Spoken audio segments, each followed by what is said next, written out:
Okay, as promised, this is video number 2. I'm going to just walk you around the yard to show you a few things, give you some idea of what we're going to be working on over the next year or so. This right here is actually a double hollyhock plant. Hasn't bloomed yet, but you can see it's got some buds going on there. Should have some real big pretty blooms this year, I'm hopeful. Got a beautiful rose bush here.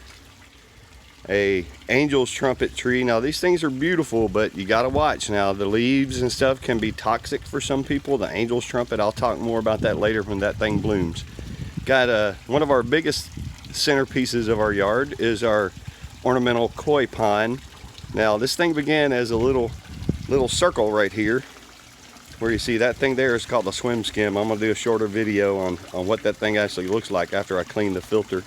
This is a biofilter, that's what it's called. It's got a UV light in there that kills algae.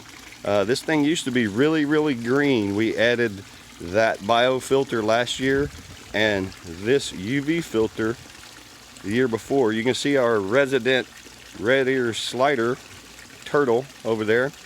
We thought she was a male, so we named her Handy Mart, and she laid eggs this year in the yard. I'll show you those once they start hatching. We got most of the plants that we have around the pond here came from my mom, Hazel Satterfield, there in North Alabama. Beautiful elephant ears. Got 3 different varieties of elephant ears. Got your standard green elephant ear, also called colocasia. Some people call them taro. They're in the Polynesian islands. They're used to make poi, which is a main food source for a lot of people. Okay, the roots are the tubers. That is called a teacup elephant ear. They're still just kind of growing. They're going to get big, and the leaves will curl. When it rains, they'll fill up with water and dump water back at the roots of the plant. We got 4 o'clocks. My wife Teresa loves those. They bring a lot of butterflies, a lot of hawk moths, hummingbird moths. And then we got another form of elephant ear. That's called the alocasia. You know, those, if you look at those, they point up toward the sky. Okay, we got mama banana tree that was given to me about 3 or 4 years ago by my mother. The tuber was, and it grows every year, and you cut it back every year. I'll do a video on that later on. Several garden projects I'm working with. We've got black beans over there. We got green beans. We got hanging strawberries there. You see, the other centerpiece of our yard is the fire pit patio. We love having people over. We love just sitting out here just as the family, roasting marshmallows, cooking over the fire, just great things. We've got more garden out here. Over there, there's potatoes. That big plant with all the flowers is actually Italian parsley. Okay, it's been there about 4 years. Every year it gets really big. The caterpillars for swallowtail butterflies love those things. Obviously we got our standard camp chairs that we love sitting in.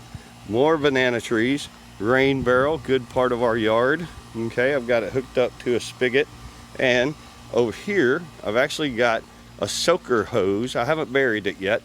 Got a soaker hose running all the way through. You see the black hose right there? I can actually hook the barrel up to the soaker hose and water our plants. This video is probably going to be about 5 minutes. You see how I seem like I've constantly have things in the yard that I'm halfway done with, but I seem to do okay. Right now we're having a big issue. I'll walk you out front in part 3 and show you that. This is going to be one of the main things that we're working on over the next couple of days. We have these beautiful river birch trees that were on the property when we bought the place 15 years ago this July. See one over there, but if you notice, they're looking kind of thin. We're having a major attack by elm sawfly larvae. They look kind of like caterpillars. I just saw one that fell out of the tree.